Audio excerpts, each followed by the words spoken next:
एक छोटे से गांव में जिसका नाम रंगपुर था, वहां एक बहुत पुराना और विशाल बरगद का पेड़ था। गांव वाले उसे बूढ़ा बाबा कहते थे।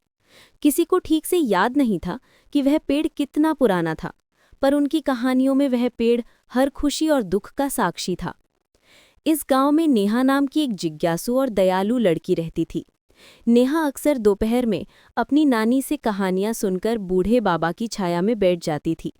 वह महसूस करती थी कि पेड़ सचमुच जीवित है और कभी-कभी उसकी पत्तियां फुसफुसाती थीं। एक गर्मी की दोपहर, जब गांव के सभी कुएं सूख रहे थे और किसान चिंतित थे, नेहा बरगद के पास बैठी थी।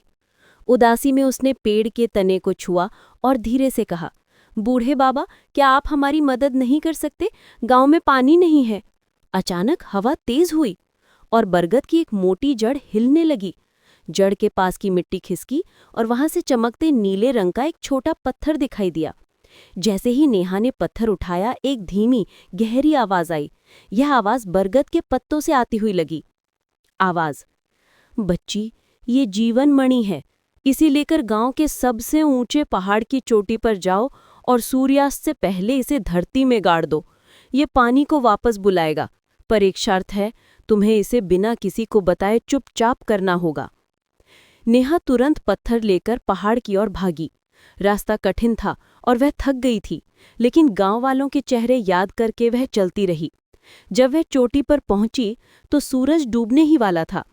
उसने कांपते हाथों से पत्थर को मिट्टी में दबा दिया और बरगद की आज्ञा का पालन करते हुए बिना किसी को कुछ बताए वह वापस लौट आई। अगली सुबह जब गांव वाले जागे तो उन्होंने एक अद्भुत नज़ारा देखा। रात भर में न केवल कुएं फिर से भर गए थे, बल्कि बरगद के नीचे से एक नया मीठे पानी का झरना फूट पड़ा था। गांव वालों की खुशी का ठिकाना न रहा। सब जश्न मना रहे थे और बूढ़े बाबा को धन्यवाद दे रहे थे। जब लोगों ने नेहा से पूछा कि ये चमत्कार कैसे हुआ, तो वह सिर्फ मुस्कुराई। उसने बरगद का रहस्य अपने दिल में रखा। उस दिन से गांव वालों ने न सिर्फ बरगद का, बल्कि हर छोटे बड़े पेड़ का और भी ज्यादा सम्मान करना शुरू कर दिया था।